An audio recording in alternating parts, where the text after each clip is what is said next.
তিনটি দোয়া বেশি বেশি করবেন। বলেন কয়টা? কয়টা? তিনটা দোয়া। এক নাম্বার, অসুস্থতা, রোগ, ওষুধ খাইলে শুধু ভালো হবে না, আল্লাহর কাছে চাইতে হবে। ওয়া ইযা মারিতু ফাহুয়া ইয়াশফি, আমি যখন অসুস্থ হই আমাকে সুস্থ করে কে? আল্লাহ। এ কথাটা সর্বপ্রথম বলেছিলেন হযরত ইব্রাহিম আলাইহিস সালাম। এজন্য আপনি যত ওষুধ খান, যত ডাক্তারের কাছে যান, আল্লাহ যদি ভালো না করে, ভালো হওয়ার কোনো সম্ভাবনা নাই। একই রোগ, খেয়াল করেন, একই রোগ, একই ডাক্তার, একই ওষুধ, একজন ভালো হয় আরেকজন ভালো হয় না। সুবহানাল্লাহ বলবেন না? তাহলে খেলাটা কার? কারিশমাটা কার? মনোযোগ আছে আপনাদের? একই রোগ, একই অসুস্থতা, একই কন্ডিশন, একই ডাক্তার, একই হসপিটাল, একই ওষুধ, একজন ভালো হয় আর একজন শেষ। তাহলে আমরা যখন অসুস্থ হই আমাদেরকে সুস্থ করেন কে? আল্লাহ। ওয়া আইয়ুবা ইয নাদা রাব্বাহু আন্নী মাসসানিয়াদ-দুররু ওয়া আনতা আরহামুর রাহিমিন। হযরত আইয়ুব আলাইহিস সালাম যখন ডাক দিলেন, ও আমার রব, আমি অসুস্থ, আপনি ছাড়া আমাকে সুস্থ করার ক্ষমতা কেউ নেই, আপনি আরহাম, আপনি আমার প্রতি রহম করেন।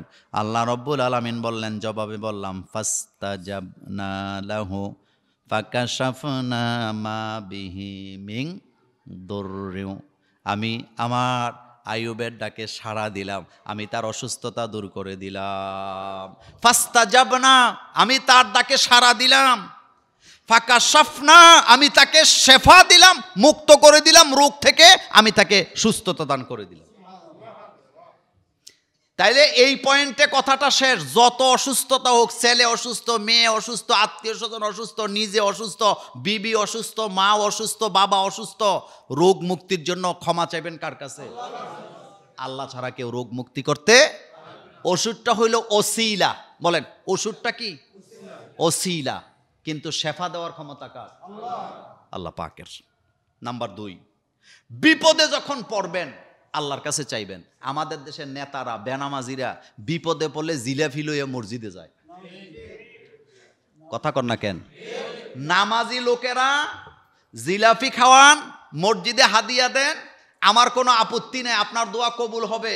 কিন্তু বেনামাজি লোক 10 কেজি না 10 মণ দিলেও দোয়া কবুল হওয়ার সম্ভাবনা নেই। কারণ যে নামাজ পড়ে না তার মধ্যে ঈমান কি নাই। শোনেন, আরবিরাও কিন্তু আমাদের মতো জিলাপি দেয়, তবে তারা জিলাপি দেয় না, তারা খেজুর দেয়। বিভিন্ন মসজিদে গেলে দেখবেন তারা দিচ্ছে, কিন্তু তারা এই যে দেয়, আনুষ্ঠানিক কোনো দোয়া নাই। আমাদের দেশের মতো এরকমের কোনো মিলাদ টিলাদ কিছুই নাই। তারা জানে যে এইটা দরকার নাই, আমি যে এই যে দিচ্ছি হাদিয়া, এটা খাইয়া তাদের আত্মা শান্তি পাইলে আল্লাহ আমার নিয়ত পুরো করে দিবে। কিন্তু আমাদের দেশে মোল্লা দাওয়াত দিয়া একেবারে খাটাইয়া খোটাইয়া একেবারে সব কিছু পড়াইয়া গাম ছুড়াইয়া তারপরে খাওয়াইয়া 100 টাকা করে দিয়ে দেয়। কেন রে ভাই? ইমাম সাহেব হুজুরের কাছে আসছেন, 500 টাকার নোটটা এমনিতে পকেটে দিয়ে দিতে পারেন না? কিচ্ছু বলবেন না, খালি দিয়ে দিবেন। হুজুর কি দোয়া করবে না? মুসল্লিরা মসজিদে নামাজ পড়তে আসছে, আপনি বারান্দায় দাঁড়াবেন কতগুলো খেজুর নিয়ে, জিলাপি নিয়ে, লোকেরা যাচ্ছে, আপনি বাচ্চাদেরকে দিবেন, মুরব্বীদের সবাইরে দিতে থাকবেন। এই যে তারা নিবে, এটার একটা দোয়া আছে না নাই? কিন্তু না, আপনি খাটাইয়া, তো আপনি কি আমার এখানে কামলা পাইছেন? শোনেন, কুমিল্লা, নাম বলবো না, এক বিরাট বড় ব্যবসায়ী, তেলের ব্যবসা আছে। কিসের ব্যবসা? পাম্পের ব্যবসা। সে রমজানে কতগুলো হুজুর দাওয়াত দিছে। আমি তখন ছাত্র, আমি ছাত্র জীবন থেকে একটু ঘাটতেরা আসছিলাম, দাওয়াতটা পছন্দ ছিল না। রমজানের মাস, একজন এমনভাবে ধরছে সিচুয়েশন, মানে তার ধরার কারণে আমি গেছি। কয় কিচ্ছু হবে না, রমজানের মাস হইতে আমাদের সাথে একটু আসেন। তো দাওয়াত খাইতে গেছি। দাওয়াত বলতে রোজার দিন কি আর খানা আছে নাকি? গেলাম সকাল 8টায়। কয়টায়? মনোযোগ দেন, খুবই গুরুত্বপূর্ণ কথা। কয়টায় গেছি? যাওয়ার পরে প্রথম আমাদের হাতে কতগুলা সিমের বিচি দিছে। দেওয়ার পরে আলহামদু সূরা পড়ছি, কতবার পড়ছি মনে নাই। এরপরে সূরা মানে আয়াতে শেফা 7-8টা পড়াইছে আমাদেরকে দিয়া, পড়াই এরপরে সুবহানাল্লাহ, এরপরে দোয়া ইউনুসের তসবিহ দিতে দিতে দিতে দিতে দিনের 12:30 বাজে। কয়টা বাজছে? 12:30 যখন বাজলো, হুজুর কিন্তু একজন দুইজন নয়, 20-25 জন না 40 জন, আমার মনে নাই, কুমিল্লা পুলিশ স্টেশনের ঘটনা শোনাইতেছে আপনাকে। এখন যিনি দাওয়াত দিছে তিনি আইছে, অনেক বড় লোক, তিনি আইছে পরে দে হুজুরা সব দাঁড়ায় লেছে, তো দাঁড়াইছে, হারে সম্মান করছে, হাতে বড় লোক কুটিপতি, কিন্তু গালের মধ্যে কি নাই, কথা বুঝেননি? এটা দেখেই তো আমার মাথাটা গরম হয়েছে।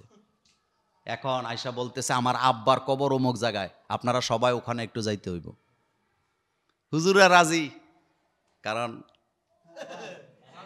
গালি তো এমনি এমনি খাই না, আমি প্রতিবাদ করছি, আমি বলছি আপনি আমার চাকর পাইছেন? আমি কি আপনার চাকর?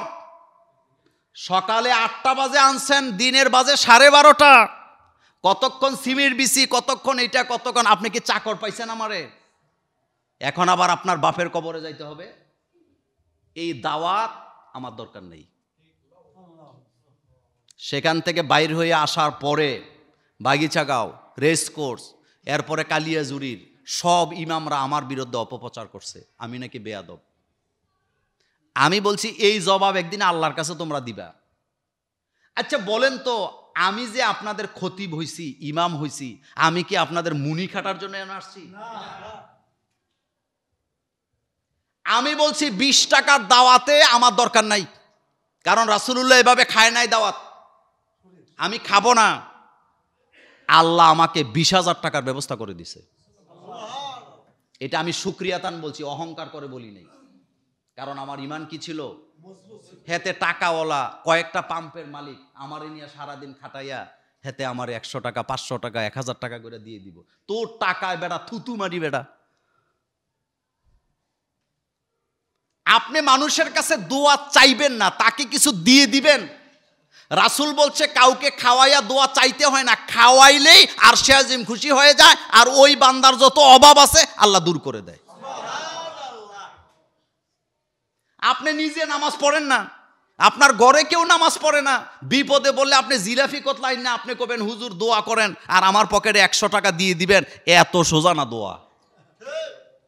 দোয়ার অনেক দাম আছে মিয়া। হ্যাঁ, দোয়ার অনেক কি আছে। আপনারা কি রাগ করতেছেন আমার কথা শুনে? দোয়ার দাম আছে, মোমেনের দোয়ার দাম আছে। বলেন মোমেনের দোয়ার কি আছে?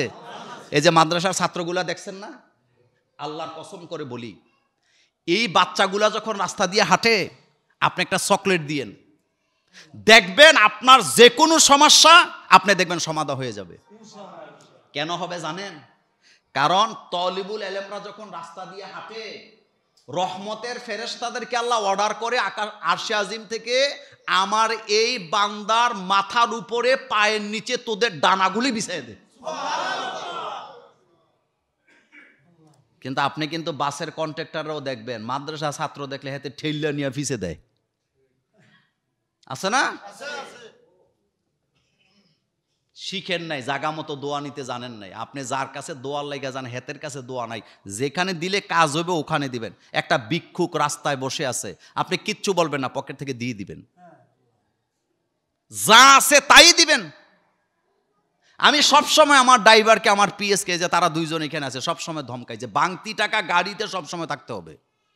যে চাইছে ভিক্ষুক কিনা আমার জানার দরকার না, সে চাইছে তাকে দিতে হবে। এ অর্ডার কার? তার প্রয়োজন আছে কিনা ওইটা দরকার। সে তো চাইছে, হাত পাচ্ছে, তো তার প্রয়োজন বলেই সে হাতটা পাচ্ছে। আর আপনার এখানে ভিক্ষা করতে আইলে জিগা কয় দোয়ায় কোনো ফারজ নেই, নামাজ পড়ছতি সকালে, তো এটা কইতে গেছে আপনারে দিয়ে দিবেন। আমার কলিজার ভাইয়েরা, দ্বিতীয় নাম্বার হলো বিপদ থেকে মুক্তির জন্য দোয়া করবেন কার কাছে? ওয়াজান্নুন ইয যাহাবা মুগাদিবান ফাযান্না আল্লান নাকদিরু আলাইহি ফানাদা ফিজ যুলুমাত।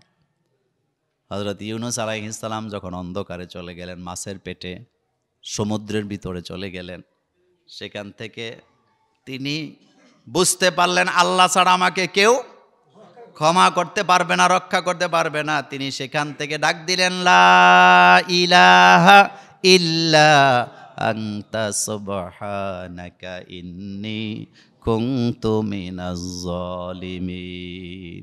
আয় আল্লাহ, তুমি ছাড়া আমার কেউ নাই। তুমি ছাড়া আমার কেউ নাই।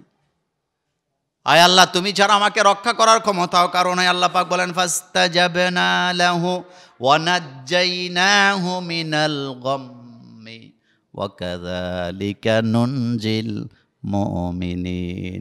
আমার ইউনুস যে রাতের বেলা মাছের পেট থেকে ডাক দিল, দুনিয়ার কেউ শুনে নাই, কিন্তু আমি আল্লাহ শুনেছি।